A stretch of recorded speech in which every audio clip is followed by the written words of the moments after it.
and welcome to Pep Talk. Napaka-special po ng ating Pep Talk ngayon dahil dumalaw po kami sa set ng isang MMFF 2014 entry.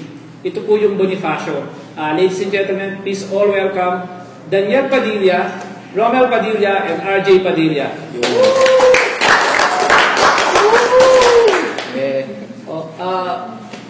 Daniel, Sir Romel, RJ, unang muna sa lahat, thank you very much for your time sa oras mo. Alam namin nagmamadali kayo pa sa pag-shooting ng pelikula, so unang muna, thank you very much. Ang una namin tanong, syempre, related dito sa movie natin, itong Bonifacio. Bonifacio is, ano bang bigyan natin ng konting background factors tungkol dito sa pelikula? Siguro, kilala naman natin lahat kung sino si Andres Bonifacio. Diba? Siya yung ating bayani na tinuro sa atin ng ating paaralan. Kay Jose Rizal, kay Emilio Aguinaldo, Tantan Sora.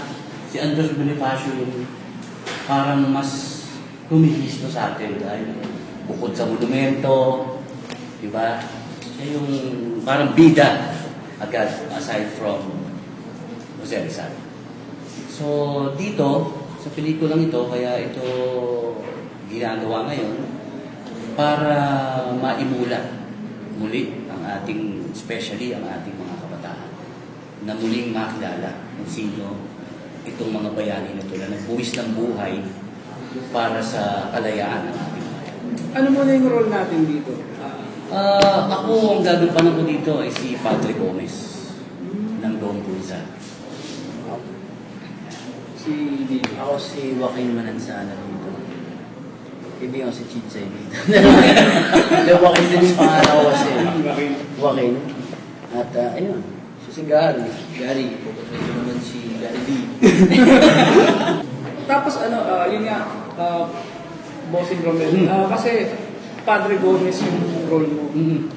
Anong klaseng research ba? Paano ka ba nag-prepare para sa role mo? First of all, ako yung nagbukas ulit ng libro. Nagdala ako sa Google, sa Wikipedia, kung sino talaga si Padre Gomez, o anong naging papel niya, ganun klaseng research. And then, si Direk Enzo is meron naman sa Philippine mga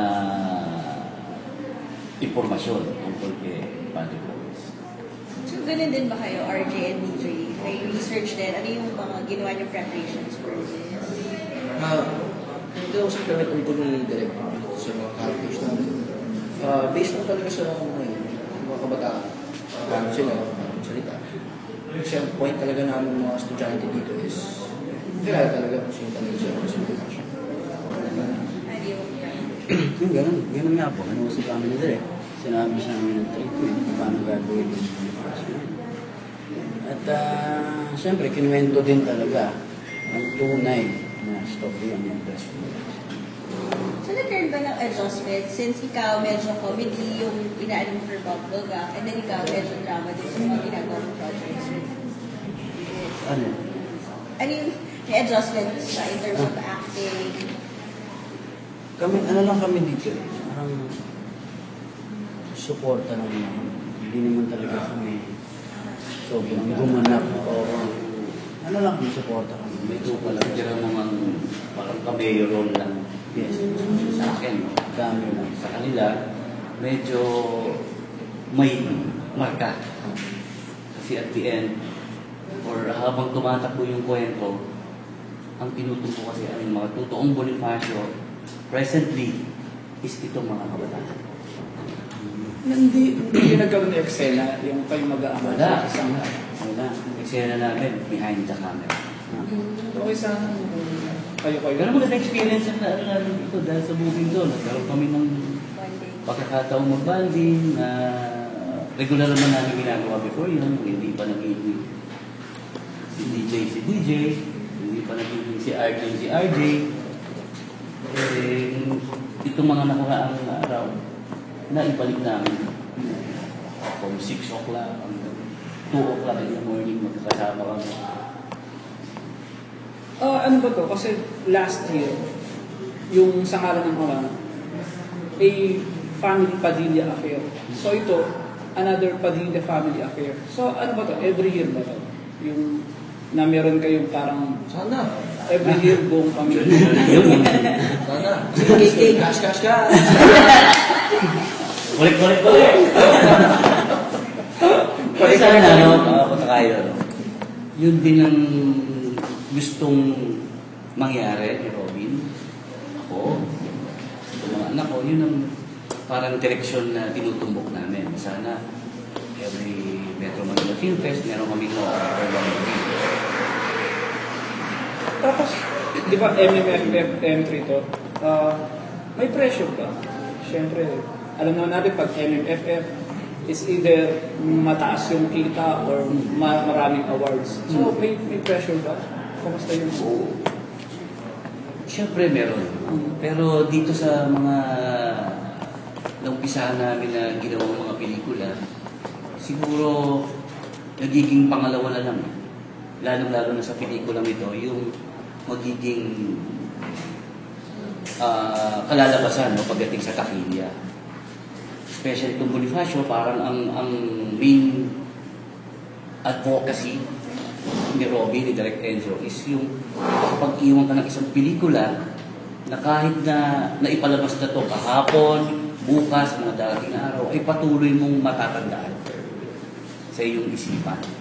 Yun yung main talagang objective. Balikan ko lang yung sa acting kasi RJ, ikaw, yung timing mo sa comedy nandun na dahil sa bubblegum. Tapos at the same time, nag-drama ka rin sa Dading, nagsiseryoso ka rin. Yung direction ng acting mo ba, paano ba? Ano ba yung parang pinaka-peg mo sa magkakapatid na Padilla? Guguluhan Or sarili mo? Sarap sa trabaho? Ang pinupunta ko ron, ano bang direction yung gusto mo? Kasi okay ka sa comedy, okay ka sa drama. Kahit ano ako eh. Basta kaya ko. Kasi bilang isang artista, kailangan mag-adapt eh. Kahit anong ibigay sa yung role, bilang isang professional artista, kailangan pag-aralan mo yung ibigay sa yung role. Saka syempre, bilang sa Padilla, pangit naman kasi po, binigyan ako ng role tapos hindi ko siniseryoso. Syempre, sila yung mapapahiya, hindi na ko yun. So kahit anong ibigay sa akin, kaya. Ganyan ko naman, darating ang panahon, hindi naman darating ang panahon, pero malapit-lapit na rin. Kasi nakita mo naman yung mga kakontemporary mo sa ABS-CBN. Gano'n sila ng mga role na drama, pero nag-mature yung mga roles na ginampanan nila. Lumano sila sa mga patwitang stage. Darating ang panahon, may magmamature na rin yung roles. Mahanda na ba na, siyempre, magpakita ng abs, Hindi magpakita dati. Ito na yung panahon. Oo. Actually, palapit na yung O, yun na nga, konti na lang. Oo. Lalo na ngayon, lumalaki na yung... Lumalaki na tawag mo. Hindi po lumalaki, tumataba po. Hindi wala po ako ginagawa. Hindi ano ba? Lahat naman kailangan dumating, lahat mag-elevate, di ba? Hindi man parating habang buhay, pakit lang tayo ng pakit. Hindi man pwede pasit-sit lang tayo habang buhay, di ba? Unang-una, kailangan mong patunayan ng acting mo. Hindi mo pwedeng parating ng ngitian, kaya ng ngitian, di ba? Kailangan mong maging yung mga mas mapapatunayan mo sa mga mature na roles. Diba? Okay lang din. Sa mga ganitong rom-coms, yung ginagawa ko naman talaga ngayon, mapapatunayan mo rin naman. Pero iba kasi pag mature na.